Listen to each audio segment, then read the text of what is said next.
Welcome to Threads of Sustainability, where we dive into the stories behind sustainable quilting and textile arts. I'm your host, Bridget O'Flaherty, guiding you through the vibrant world of eco-conscious creators, innovators, producers, and industry players. Join us as we explore the intersection of textile creativity and sustainability, a narrative that threads together the past, present, and future of mindful textile practices. Welcome to another episode of Threads of Sustainability. This is your host, Bridget O'Flaherty, and we are into a new year. We're into 2024, and I know that I haven't done my year wrap up and my review for the coming year with Jasper yet. That one is coming. Hopefully, it'll be out in the next couple of weeks. But this week, I've got a special one that I wanted to get out because it's a very timely one with Sherri Lynn Wood, and I'm really excited to talk with her and share the conversation that she and I had. She's got some exciting projects coming up that are time sensitive, so I wanted you to have the opportunity to participate if you have the chance to.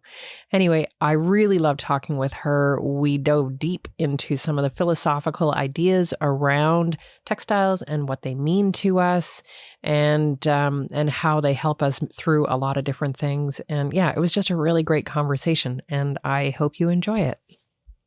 I want to welcome Sherri Lynn Wood to the episode today. Thanks so much for joining me, Sherri Lynn. I'm really excited to have you here.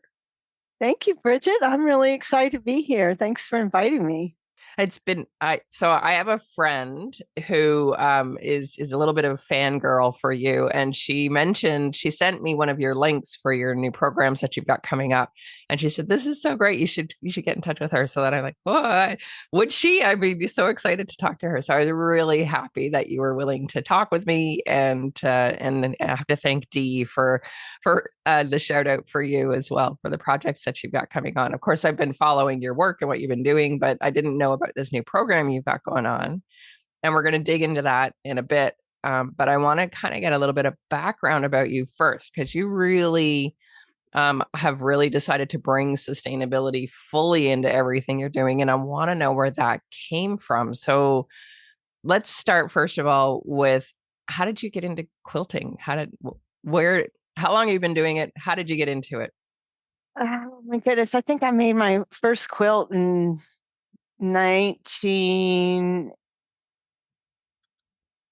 80s, sometime like maybe 1987 or something like that. So I've been quilting a long time, but I really began quilting really more seriously, I would say in the early 90s. I started selling quilts at the local farmers market, and I got into, I saw the quilts by Black makers like Rosie Lee Tompkins and R.B. Williams in the early 90s.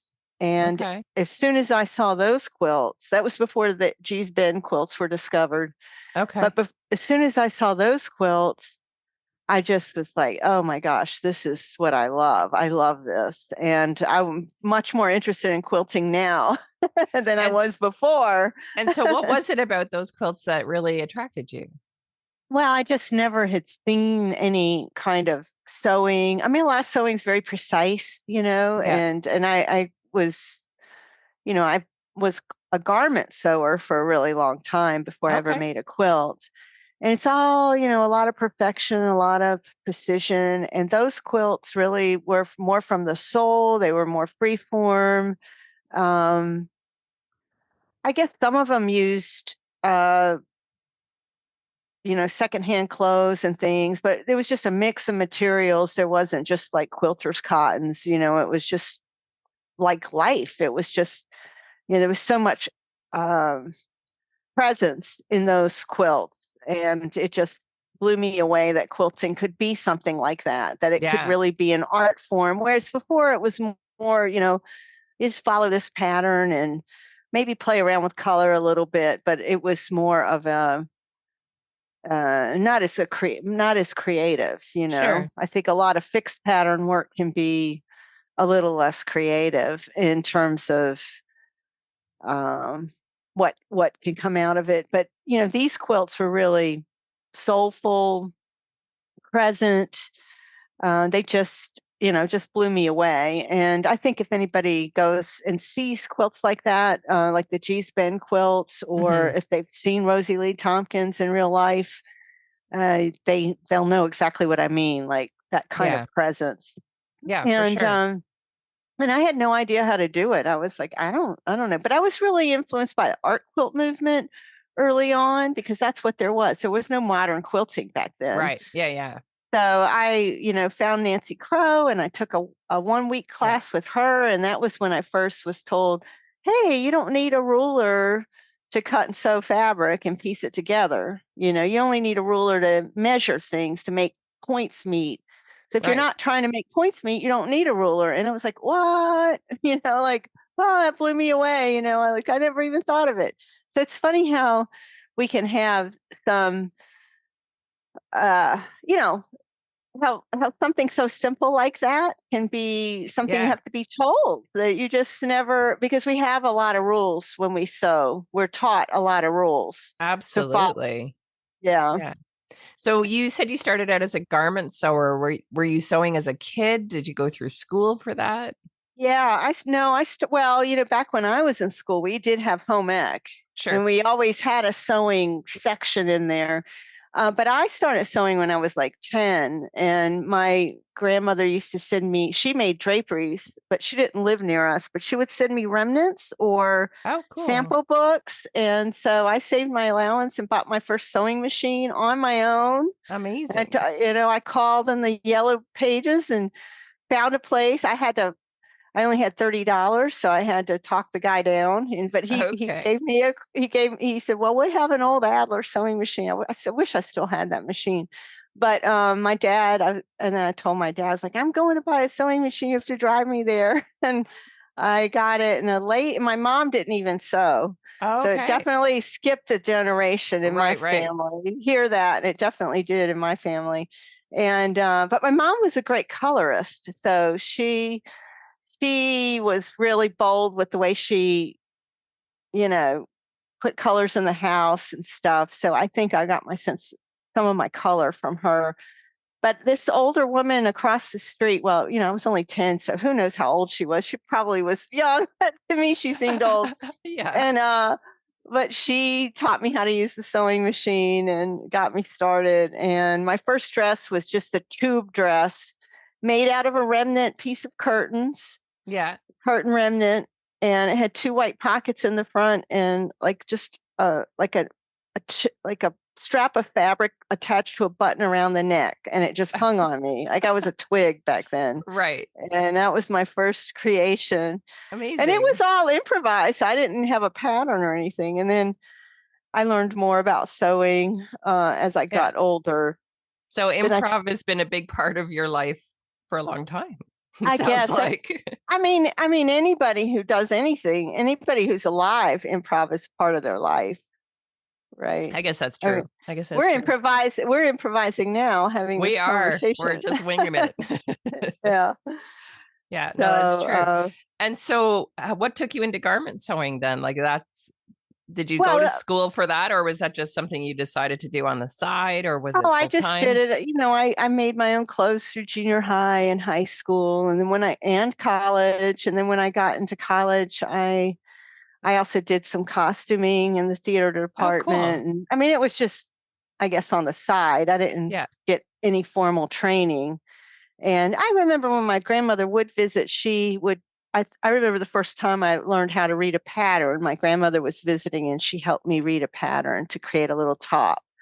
And um, so, yeah, I just did that for many years. But then once I started quilting, I kind of was like, I was done with garment sewing. Every once in a while, I do make some clothes, Yeah. and it's fun. But quilting is just so just in terms of creative expression, there's so much more there, I think. I mean, I'm sure if you're a fashion person, Sure.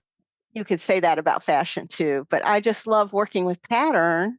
Yeah. And that's what's so exciting to me Yeah. about Well, quilting. and just all the different layers of interest that you can get. It's not just about the three layers or whatever we put together to make the quilt, but more about the movement and layers of color and texture that you can get and the design, right? And then you get into the quilting on top of that. Like there's all these different elements that are opportunities for creativity, right? That's true. That's Yeah. true. And the thing that I love about especially improvising patterns and abstract piecing is, you know, I really see it as a life practice. So it tells me a lot about how I make patterns in my life, like where I hold back, what my limits are, Oh, the interesting. different ways I like to explore, and if I'm making it in my quilts and I'm seeing, so it becomes a model, it becomes a practice Yeah. that tells you more about the way you make choices and the way you live your Yeah. life. I mean, it's just a mirror, really. Yeah. Yeah. I've been Yeah. exploring a lot of that in the last while around for my own work as well about this mindful practice and what is it that I am receiving from the work that I'm doing. It's I always talk about the three pillars of sustainability is people, profit, planet, which I find gross. I don't like that at all. I find it very capitalistic. And I like the idea of instead of people, it's community, and instead of profit, it's benefits, because benefits aren't always financial. It's not always about the dollar. There is profit for sure that we need to be having in order for us to be sustainable in the world that we live in, because it's a capitalistic world. But the benefits that we get are often not really easily measurable. And I think that they're worth considering, and they have value. They have huge value. And so that mindful practice that we get when we go into doing quilting, where we're paying attention to what it's giving us in doing the work, that's huge to me. And I've been really kind of focusing on that instead of focusing on it took me 2 hours to make this, so I should charge X number of dollars. It's more about the practice and what am I getting from it instead. So, Yeah, I agree with you on that. I think you really, if you bring consciousness into your making, you will grow from yeah, it. And I don't even know how much we can actually profit from quilts. It's like people don't right. expect to make, people don't expect to pay. As an artist. I mean, it's hard to make money as an artist just selling your artwork. Yeah, But if you're a painter or something, it might be a little easier to, but in terms of just how you price it. But people have expectations about quilting being more part of a gift economy than for sure. For another sure. type of And economy. So it is hard to, yeah, and and the whole women's there's work thing that's is what I was just another getting into. aspect. This the layers of patriarchy that's in that as well, and what women's worth is and what they produce has value and how it has value for sure. I struggle with the idea that it feels a lot like this patriarchal women's work and the devaluation of that. But at the same time, how much are we really relying on this commodification and the capitalistic view and giving the value only to money? And I feel like there's this other value that we can get and these other exchanges that happen that have as much value for our well-being and our ways forward and our growth, and those are important things to recognize with value.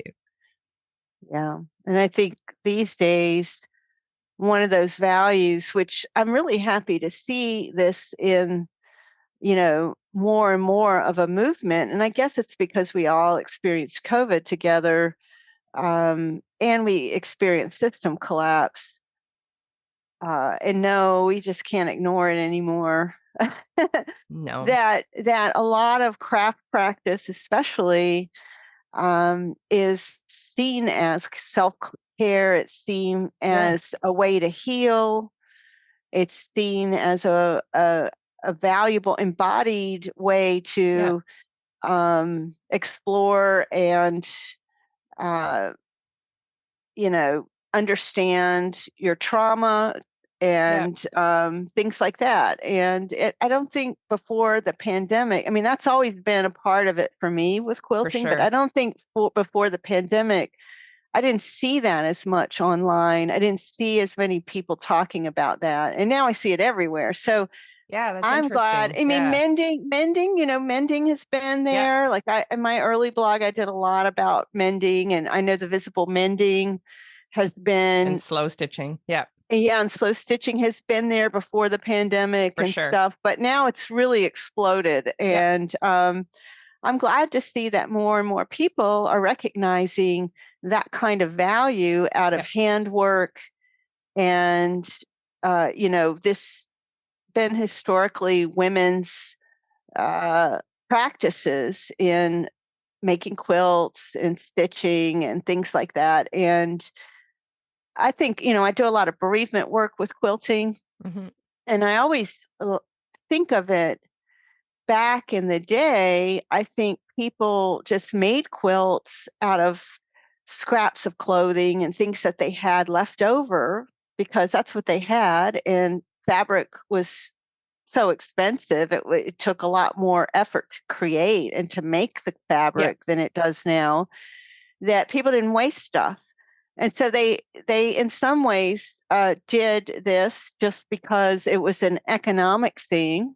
It was a matter of practice It was a rather, matter, yeah, rather yeah, than a yeah, conscious decision. Yeah. exactly. It was just the way they lived life.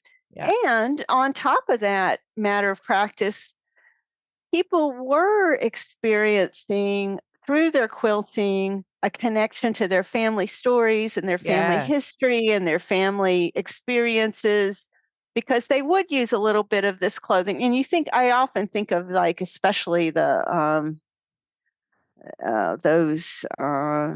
quilts that are crazy quilts, with Yeah. all the little Yeah. velvets and things. And people would, they had significance. They had Yeah.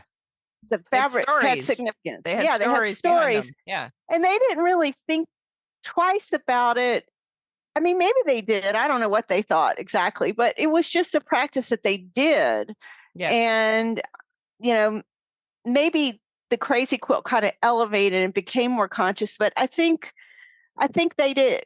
We had built-in ways to mark time and to acknowledge passages, to acknowledge our stories in our quilting without it being an intentional thing. And now today is different. Now today we make it an intentional thing, And I right? think Which is that's good, it is good. but And I think that's we because like lost it. this pendulum swung, right? Like there was this big pendulum swing from that practice from earlier days to this convenience, to making things quickly, and to churn. There was a churn that happened after the Industrial Revolution. Suddenly fabric was easy to get. It was easy to produce. It was, I mean, easy is a relative term, but easier. It certainly wasn't an artisanal practice anymore. It became this churn, and suddenly we had all this excess available, and we assumed we always would. And clearly, we still do have excess. I can't even imagine that we could possibly use up all the materials that are on the planet today, even if we stopped making fabric today. I I can't. know. There's so Okay. much fabric; it's ridiculous. So then, Huh. but there's a movement of people that are starting to go, wait a minute, I don't like how this makes me feel. I don't need this easy anymore. I need the benefits for myself. Again, that's more appealing to me. I don't need the excess. Which is really exciting to see that people are having this awareness, and there's more and more people going, wait a minute, I'm going to step back. I need more than just the quick production. I think the meaning is there when people make, and there's uh, definitely more of a turn towards that nowadays, I think. Yeah, I Yeah. think so.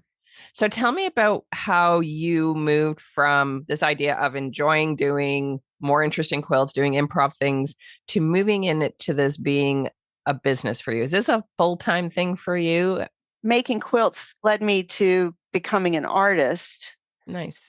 I would say my creative path and vocation. I mean, it came pretty early on. I was a divinity school dropout, so I was going to be a minister, and I dropped out of grad school, and that was a big identity shift. And that's around the Yeah. time I started making quilts. I had a health event too, so my quilting actually was a healing process for me and a meaningful process right from the start. And, it was a way to make a little extra money, uh, selling at the local farmers market. And then I got my MFA in sculpture from Bard College in, I think, 2004. Okay. So, and when I was 40, so I was one of the oldest students in the program. So, I mean, I see it more as as a vocation or a calling to Yeah. be to have that kind of creative practice. And also I see that as a service. So a lot of my work as an artist, and I do other things other than quilts. So over the course of time, I've done lots of other types of projects that aren't quilting, but a lot often connected to quilting or stitching or embroidery or some kind of handcraft. It's always been because my initial trajectory was in a healing practice for myself. As I Hmm. became more healed, I felt this sense of continuing that trajectory towards doing work that led in that direction. Or because once you go to art school, it just kind of explodes. You can go in so many different directions, so it's just like Yeah. you've got to pick one. And I've done a lot of social practice, a lot of community-based work, and even things like I've done a lot of bereavement work with quilting, and I still do. And I think, my background in ministry has informed those practices. Sure. And my first experience of that was around 9/11 in 2000. Maybe it was right before 9/11 I started doing this, for somebody that just came to me at the farmer's market and said, "Hey, would you make a quilt for my grandmother's clothes?" Before that, I was doing more art quilt stuff, like big narratives with lots of different materials. And I consumed so much. Like, I had this giant wall that was like in my studio that was like of shelving that was like 2 feet deep, or yeah, 2 feet deep and 10 feet high, of just materials. And it wasn't just quilters cottons, although there was a lot of cotton. There was organzas and beads and hand dyed fabrics and batiks and, you know, just laces. Because I use a lot of textures, fake Okay. fur. I saw a lot of different things, but I mostly bought it. I Right. mostly bought all of it. And even when I made something, I just had so much left over, and it just Yeah. grew and grew and grew. And then this woman just comes to me and says, "Will you make this quilt out of my grandmother's clothes?" And it was like I didn't have to buy anything for it, and had the most meaningful. It was one of the most meaningful experiences that I had, was to Nice. make Right. this quilt. And it was so interesting because the materials were varied. There were sweaters, there was flannel lining from old sleeping bags, there were, all different kinds of materials in this one mix. And so that was a big turning point, and that was definitely a point when I saw my work shifting from a consumer-based practice where Hmm. I'm creating a product to sell and buying products to make my product, Right. Right.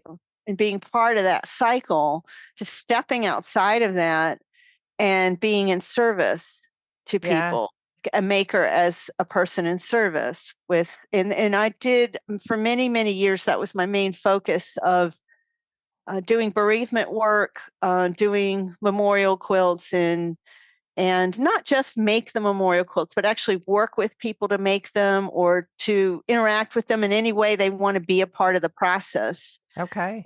Embodied healing. So what did that look like? Like how did you work with people? What did that look like?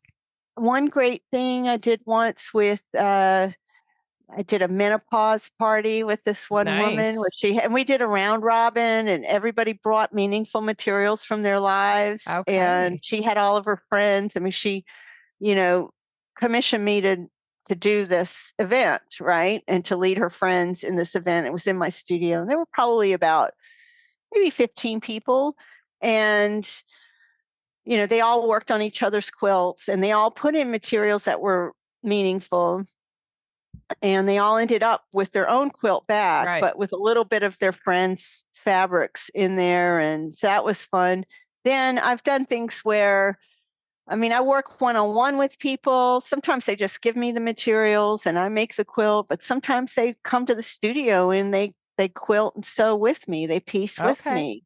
Or sometimes I consult with them and they take it at home in piece with it Okay. themselves. Or sometimes they just want to do the hand quilting, or sometimes they just want to cut it up. So, they cut the fabrics up, they let me piece it. So I just find out what they want. I've even done I've done a lot of workshops with groups of people, but I've also done workshops with groups of people that are mourning the same loss. Okay. So they're working on the same quilt together. Okay. Well, that feels like it would be a hugely healing process. Yeah, Yeah. like a group of friends that are working with their friend's clothing who died, Wow. or two sisters who are working with their mother's clothes, or so sometimes it's been groups. So that has been a big part of my practice. And then, but then I've always been uh, doing that through a lens of improvising and flexible patterns, and not, let's cut everything into little triangles and make all of our points meet.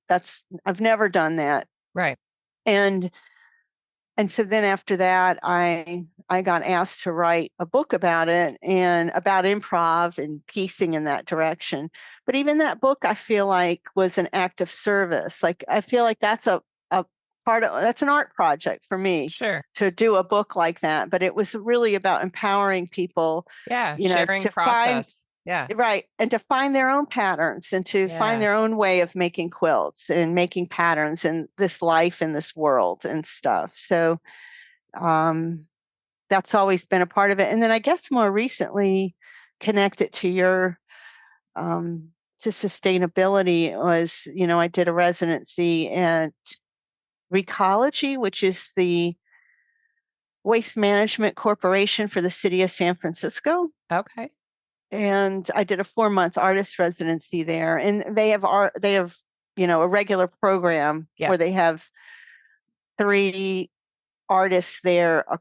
Uh, it's 4 months, so it's 3 groups of 3, because you have 4 months, and you have to make an entire show out of just things you find from the dump. 99% has to be Amazing. from the dump.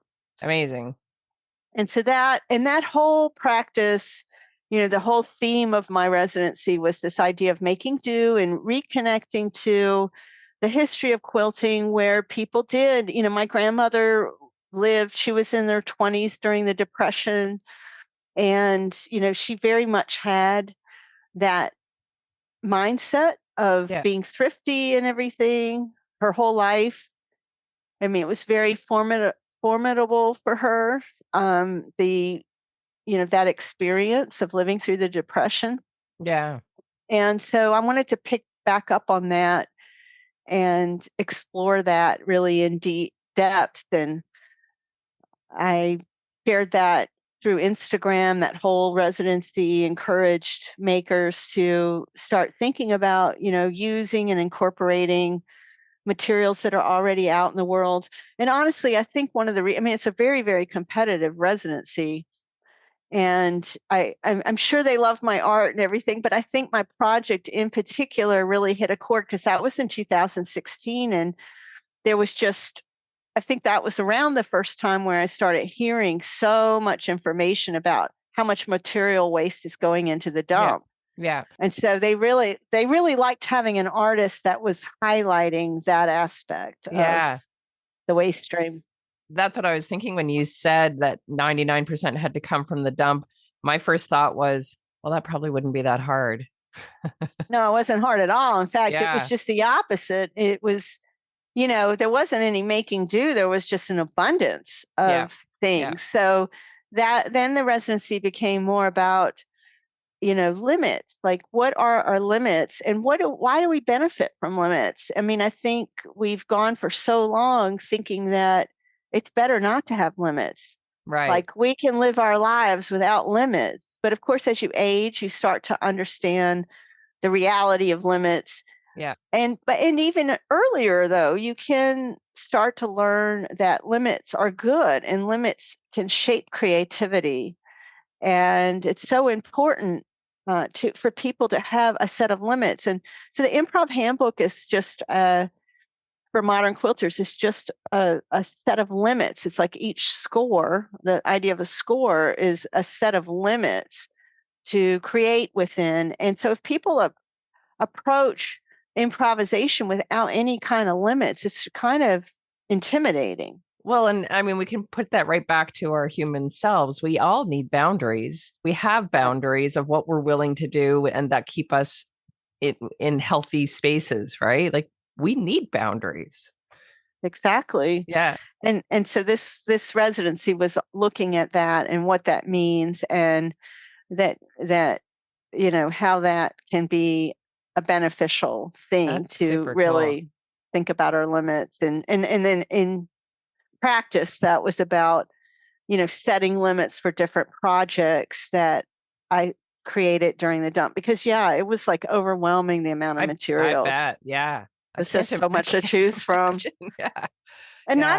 not only fabrics, but everything. Like, I found sewing machines and sergers that worked perfectly fine, and irons and ironing boards and tools and quilter stash. I would Yeah. see a whole bunch of somebody's whole fabric stash come to the dump. It was Wow. just, and you had offcuts from people that made clothes and that were Right. in the dump. And then there was just, people's old clothes that were Yeah. in the dump. I mean, it just goes on and on. Yeah. Yeah. Yeah. No, we need to figure that out. We haven't figured it out yet, and we And need to figure that out. every day being exposed to that every day. So the artists have access to the waste stream. And it's not stuff they pick up off the streets or stuff that they pick up in bins. It was the and public disposal recycle area. Okay. And so it was the place where people would just bring a carload or a truckload, and they would drive their stuff to the dump. So they would come there, their vehicle would be weighed. They drive into this big cavernous, huge space where there were probably, I don't know, 30 slots for cars. They would back up into there, and then they would just throw their stuff out Wow. into this Away. big They're throwing pile. it away, Right. And then they would wherever drive away is. and then they would drive out, and their car would be weighed again, and they would pay the difference. They have to Right. pay money for dumping their stuff there. And then inside there were big things, vehicles, Like like compressing machines or something. yeah, well, they were Yeah. like run by people. There was a driver in there, and they would be pushing bulldozers, Oh, pushing, big bulldozers. just Oh my God. constantly pushing the stuff up, up, up into this huge pile, and it would go over the top. And then I don't know what, when it went over the top, then it went into a sorting cycle and all of that. Wow. And I don't know I don't know where it all went. Some of it got shipped away, some of it went to a landfill. And so we would be able to, there was so much good stuff that was thrown away, furniture, and I mean, just some really nice things. And, Yeah. so there was a platform there where employees and artists could pull out some good things, and put them on this platform for a charity recycle shop. So Okay. we would try to pull some things out that we would see, But hard but to keep up with, it sounds it like. is hard to keep up with, right? And you had Wow. to stay away from those bulldozers because they Sure. had the rule of the space. So if, as an artist, you had to run in there as soon as people, and you couldn't climb up the pile or anything. You could only get what was at the bottom. So Okay. as soon as people threw stuff out, you had to get right in there and pick what you wanted and get out of the way before the bulldozer came. Wow. And it was pretty fun. But it was also like altering in a profound way to see how to be around the waste stream day after day after day for Yeah. 4 months, and to just understand the reality of it. Like, we can talk about it, but experiencing it like that was crazy. And you really, you really understand your mortality. You understand that eventually even your artwork is going to go to the dump. Everything in your life will eventually go to the dump. Yes, it's definitely a reality check, really. Yeah, well, it alters you. I think a Yeah. lot of artists, it's a great residency, but from what I've talked to other artists that have done it, it definitely kind of messes you up afterwards a little bit. Like, you have to process it. Sure. Yeah. Yeah. When that becomes that Like, that what? eco overwhelm, right? We're It's realizing what we're doing to the planet. And I know. yeah, Yeah. it's a lot to process that. This is a great time for me to jump in here and extend an invitation to you folks. For those of you who might have promised yourselves to do a stash review this year, I know I'm one of those people. I'm inviting you to come and join me on a 30-day stash review challenge, where we get a chance to take a look at our materials and assess what the value is of them. Are they precious? Are they functional? Are they things that we maybe don't need in our lives anymore? And how can we sustainably move them from our stash to somebody else's so they have a circular process to them? We're going to take a look at all of that and take a look at how we can actually do those kinds of things and learn some of the stories behind some of the materials that we have in our stashes and share that stuff with each other in the Green Stitchers Hive. If you haven't joined the Green Stitchers Hive already, you can head over to my website at bridgeto'flaherty.com and learn more about the 30-day challenge and the Green Stitchers Hive. So let's step into some of the work you're doing today and some of the stuff that you're focusing on with your practice today.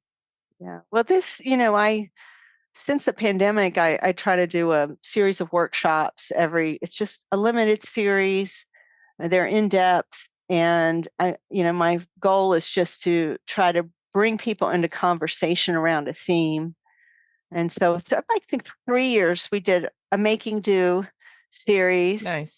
And it had a whole set of workshops and a whole set of and I always have guest speakers.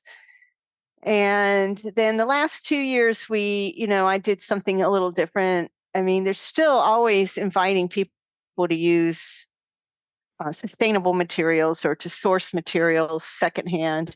But this series coming up this year in 2024, I'm really excited about, because again, it goes back to just working more purely with found materials, but also with color that we find in those materials.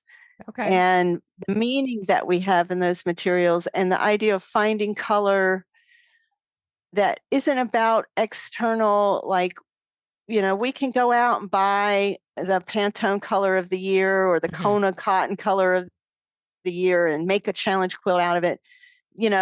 There's nothing wrong with that. If you like doing that,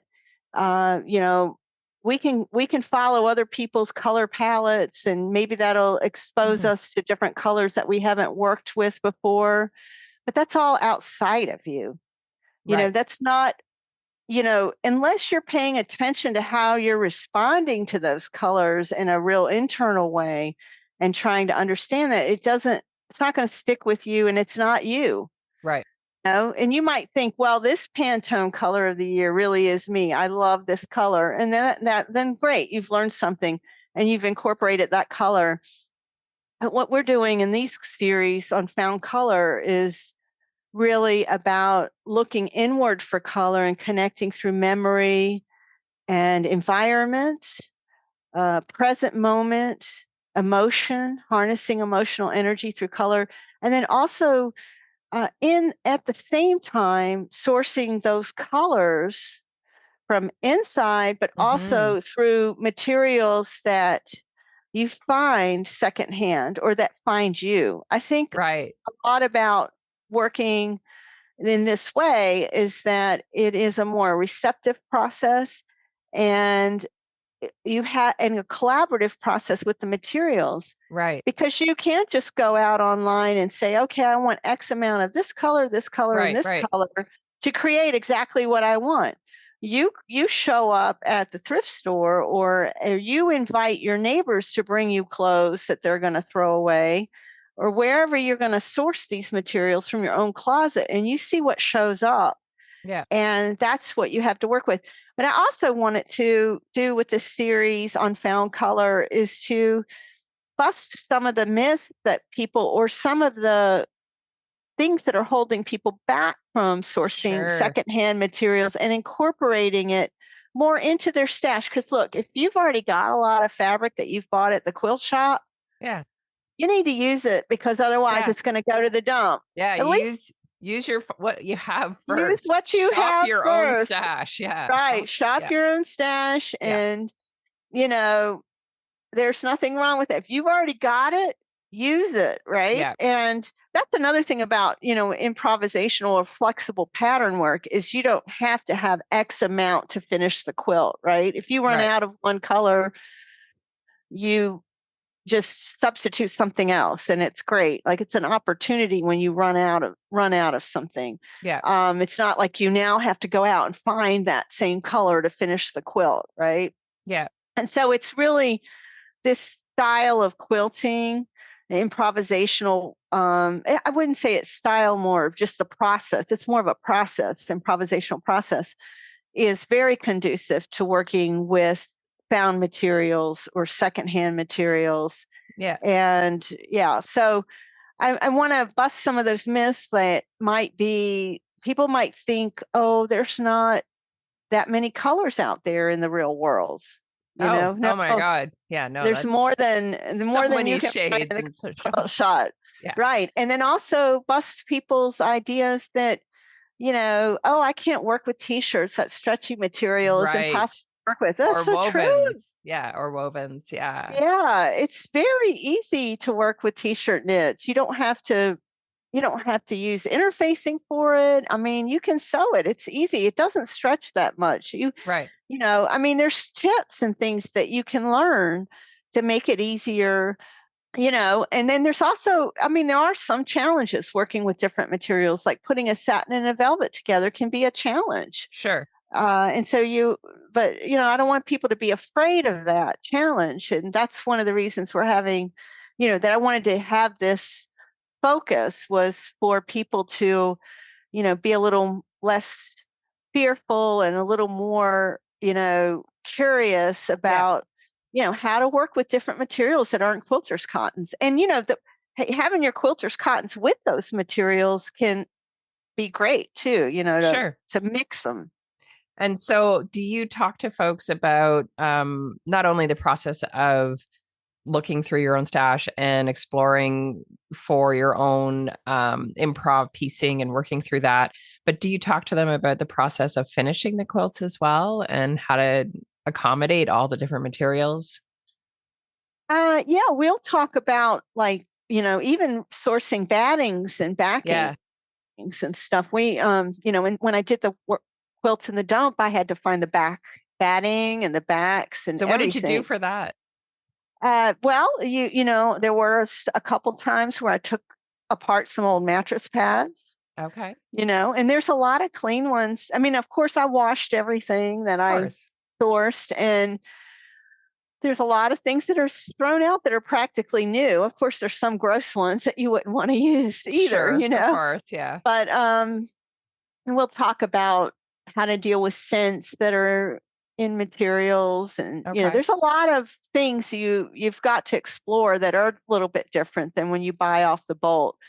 Yeah. And so, yeah, battings, but there's also things like, all those fleece blankets that you That's what I was find going to out ask you about. that Yeah. are terrible for the environment. All those what do they call them? Microfibers. Yeah. Microfibers. But I have heard that when they're enclosed, it's better. Sure. So, And then you're saving them from the landfill. right, you put them And inside your quilts, yeah. right? They make great batting for Yeah. inside a quilt, and I you was can hoping you use, would say that because I was going to bring it up yeah, otherwise. yeah. Yeah. And yeah, and so there's lots of uh we There's don't have like a options. specific, yeah, we don't have a specific finishing class in this series, Okay. but we'll talk about that stuff as we go through. Yeah, getting those ideas for Yeah, how do you manage if you want it to be a bed quilt, how do you manage the layering and how do you do that? yeah, Yeah. yeah, Yeah. yeah. It sounds like it's going to be a pretty exciting class that you've got coming up. I'm glad that I'm so excited to see all these different artists like and maybe it's just because I'm looking for it, but I am seeing more and more artists really offering options for people to start to understand how they can bring sustainability into what they're doing because it's not always just about the materials. Like the materials are definitely a big part of it, but there's these other lenses like you talk about understanding the process for yourself as a way of healing and growth. That's sustainability. If we have our cups full, we are able to go out into the world in a more positive way and impact other people in our lives. And that's sustainability. So all of these things are interconnected. It's not just about the materials themselves. Yeah, Uh, no, I think that the materials though lead you to that. I think yeah, one of the things that's so exciting about working with these materials is that they have a history, they have a life, yeah, these secondhand materials, and it connects you with humanity. yeah, Even if you don't know that person's story, I mean, you might know the story if you're getting them, if you're, if I have a great neighborhood, if I asked all my neighbors, like, hey, if you've got clothes that you're getting rid of this month, will you send them my way? So I might pick some things to make a quilt out of, yeah. then I'll know their stories and, that's wonderful. But even if you're getting stuff from the thrift store, or we have a shop near me that's by the pound where they just Okay. take big bins of clothing and you Materials. just Yeah. you just pick it out and you pay by the pound. I mean, you get a lot of, it's Yeah. like less than $1 a pound. You get a lot of stuff there. It's totally different than picking things off the rack. But regardless of where it comes from, there's a history and a connection. Yeah. There's also the reward of, making something new out of something that was thrown away. That, Yeah. it's like this resurrection experience. There's a hopeful feeling from doing that. Well, it And becomes more circular, right? It's a much more circular rather than an end of life situation. It's a yeah, I circular guess, process. yeah, I guess it is a circular thing. You're Yeah. connecting. And, there's also this idea that, I mean, I think of it, see, I don't think of it in that language as much. I'm thinking of it more on a kind of, for me, when I think about it, I think of it more on a kind of soul spiritual level. Sure. So I look at like materials that have been thrown out because maybe they're faded or they have worn out areas. Hmm. And I did this beautiful piece at the dump that was from faded curtains. And I've talked about this before, but it was the fading of the sun on the curtains that probably made them be thrown away. Sure. It's like time to get new curtains. These have fade marks on them. They're kind of looking shabby. But then when those were cut up, it was those fade marks, that natural time and light that That made it only comes, interesting. that was surface design that you couldn't Yeah. even create yourself. That Right. is something that was created by nature, about sunshine shining into those windows for so many years. And it was beautiful. And so finding that beauty like that, or it Yeah. often finds you. I wasn't looking for it. I didn't see it. I Right. cut up some of those strips just to use as binding, and then I saw it. I was like, look at that. I couldn't even see it until I just happened to work with it in a certain way, and then I saw it. So it finds you, um, and there's something, finding that beauty from the stuff, and also on a deeper level, it makes you understand how maybe your flaws, and I'm Sure. putting air quotes on that, are really the beauty. Sure. You just have to see how you can rework it, Yeah. to Yeah. bring that beauty out of your flaws. And so there's something very sustainable about having that experience with those materials, with, the connection to humanity, the experience of serendipity, of things showing up and appearing and collaboration. And then also this resurrection of, or like you said, the circular of, and then when you participate in that practice and that process, it's sustainable for you, and it rejuvenates you, and it gives you more energy to go out and do what you can, and it's all it's going to be collective action that makes a difference, but we have to have Agreed. our interchange as well for that, for us to be part of the collective. So that's that Agreed. circularity.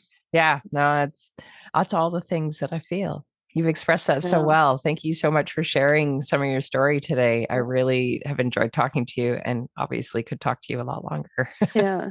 I did want to say one more thing though, before we leave, just about also when you were talking about the different artists, one of the things with the workshop series that I think is really unique and never to be repeated is that I always invite a guest speaker at the beginning of each workshop. So there's 6 workshops. And so every guest that I have is working in the areas of working with sustainable secondhand materials. So if your readers want to find, or your listeners want to find more artists like that, they'll, you can go on my website and see more about those particular 6 folks. And one of the people we have coming is from Sway Sew Shop in LA. Do you know about them? No, tell me about that. Oh my God, you got to look at them up, because they are, now I don't have like the founders, but I have somebody that works on the Community Dye Project that's part of Sway Sew Shop coming to speak about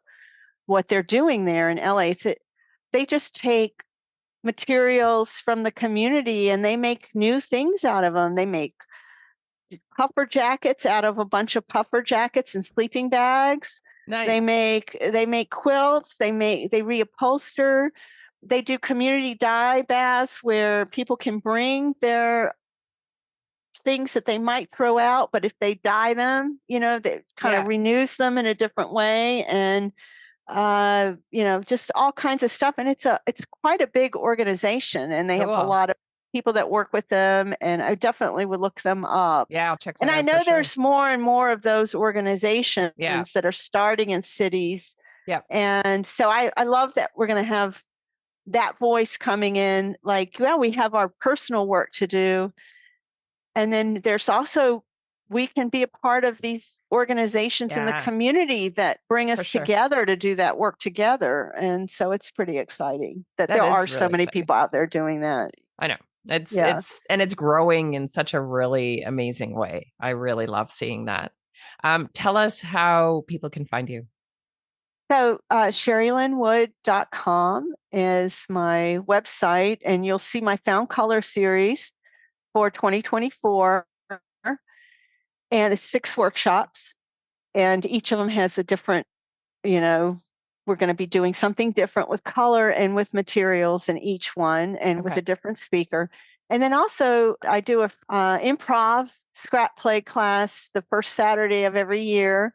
And that recording will be available. So all you have to do is go on my website, probably scroll down to the bottom, sign up for it, and you'll get an automatic email that gives you entry into a resource page where you can watch the replay. So you might not be able to apply, you might not be able to get there live, but you can, go in and watch the class for free, the replay.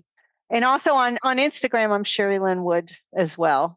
Yeah, that's where I follow you. I love watching what you're doing. It's so good. And for those folks that are looking for a community to create with, because I do believe we learn through communities.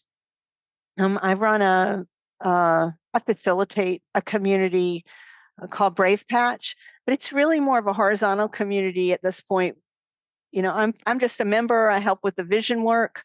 But we have some great makers in there, so people can find that community at bravepatch.school. Okay, cool. Yeah, I think it's so cool to start seeing all these different communities coming up. from the different makers that are out there as well, because it really does bring us collectively together and we get to share stories and contribute to each other in really meaningful ways. I love that. Yeah, and we can grow as makers because, the Yeah, idea of the school isn't like you're learning from me, or it's really about like a school of fish or a school of artists, right? Where we right. learn collectively Yeah, from each other. for sure. Yeah. For sure. Thank you so, so much for talking with me today and sharing your story. And I really look forward to kind of connecting again and seeing what you're doing as we go through the year. Thanks.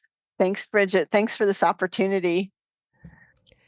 I loved everything about that conversation with Sherri Lynn and really appreciated some of the honesty and clarity that she spoke to all the different things that she talks about. It was so good to talk with her. And we ended up going offline and started into a really interesting conversation about quilt shows. And so then I hit the record button again, and here is the rest of our conversation. You and I just went offline and we started talking about quilt shows and what these quilt shows should be doing, because it's so great to have like a podcast like this or other articles or other organizations reaching more people. But the quilt festivals are such a huge part of how the industry communicates with the public. And I was telling you about Quilt Canada, who introduced a sustainable category last year. They had an award of excellence, and actually, their best of show was a quilt that was sustainably themed for sure, made by Sue Sherman. And Sue Sherman last year down at Quilt Festival won a best of show prize, and it was a quilt that was definitely steeped in sustainable ideas and themes. She does really amazing work. So we're starting to see it trickle in, but a lot of these bigger shows, we were talking about QuiltCon specifically, they don't have sustainable categories. Why not? They I should. know. Well, I think they could. I think they could. And I think it would be, really invigorating, Yeah. new challenge. Because I know one of the things as an artist is I just get bored with Yeah. materials. Like, the creativity, I mean, it takes another level of creativity to start working in this way with, found and remade and new materials. And I would love to see QuiltCon. And I know a lot of other local guilds are also starting to incorporate sustainable Yeah. categories. And I would love to see QuiltCon offer that as Yeah. a category of quilts for their show and maybe awards. Yeah. And And I think they Houston, could do that. and I don't think Houston has a specific category around that. Like they happened to select a best of show last year, but wasn't the sustainability wasn't the reason behind it, Yeah, I and think they could bring it up more, and I I think think so. I think you would find more community of people coming out I think so for too. that. Yeah. And in Yeah. England, is it Quilt Festival in England? I can't remember the name of the quilt. I should. But in England, in the UK this summer, there was also a sustainable category there. So there are these bigger organizations and bigger festivals starting to bring them in, but the two big ones that are in the US, I think need to step up. Yeah, and there's also, there are a lot of quilters that I run into that say they only work with secondhand Yeah. materials. They've never stepped foot into a quilt shop. Yeah. And those folks may feel a little left out from some of the guilds Yeah. because that isn't a value that they're seeing. Um, they're finding information on. So they're working alone. They're working out there on their own. And Yeah. so I think that it could be an outreach to bring in a whole new group of quilt makers into Agreed. the Agreed. community. So, Well, and interesting. So I'm just kind of playing a little bit of devil's advocate here, because an interesting concept behind maybe the festivals and the industry is that, well, if we're encouraging people to use secondhand materials, they're not buying. So how does that help our industry? I don't know, like, I don't know about these quilt festivals that are for profit, but I certainly think QuiltCon is it is a guild-based Right. exhibit. That's one of the reasons I love QuiltCon. I never go to Quilt Fest or any of those places. I've never been to any Houston or any of those. That's Okay. just not what I do. Yeah. But I love QuiltCon because it is all about community, and I think that's the focus. I mean, the whole other thing is secondary to bringing together the community of makers to agreed. uplift quilting as a practice that's sustaining and rich in history and connects us. It's so important to have organizations like QuiltCon that do stand, apart in their mission from being a for-profit organization. Yeah, agreed. And I also would argue for somebody who said that, because that's not how I feel, but that is one opinion and one argument for not having recycled, upcycled material projects in a festival or in promoting in the industry, really. But I have a feeling, and my own ethos is that we need to consume less. We need less of what they're offering. So I don't mind kind of taking away from that industry. That's fine, because I think we need less. We need to work with less. Yeah, I think, and we can, we definitely can. Yeah. Yeah. We have excess right now. We have an abundance. It's ridiculous. So I think that, it's not a popular opinion, but that's, I think, what we need to actually do is do less.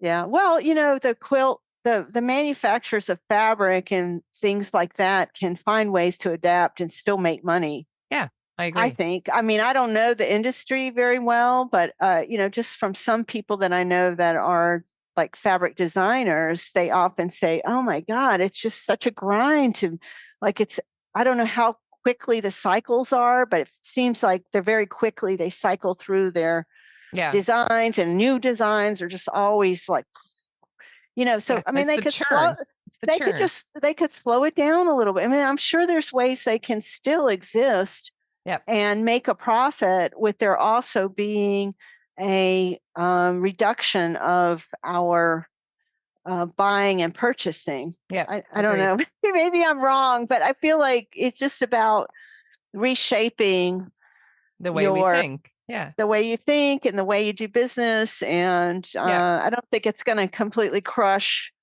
and there's never going to be new materials for us to buy. I just don't think that's going to happen. No, I don't think that's we're not going to stop producing materials.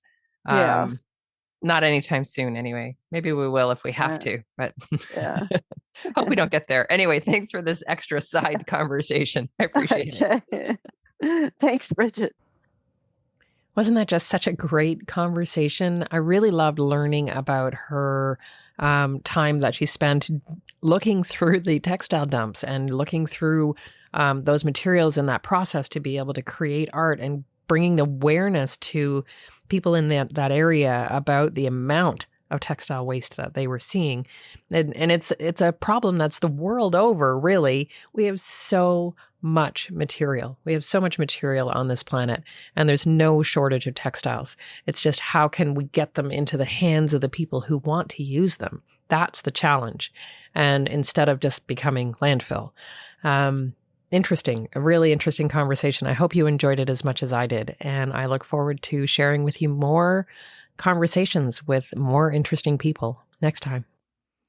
Thanks for tuning in to another episode of Threads of Sustainability. If you enjoy the stories behind sustainable textiles, don't forget to subscribe, rate, and share the podcast. Keep the conversation going over at the Green Stitchers Hive, and until next time, let's continue working towards a future that values both creativity and our planet. Happy stitching.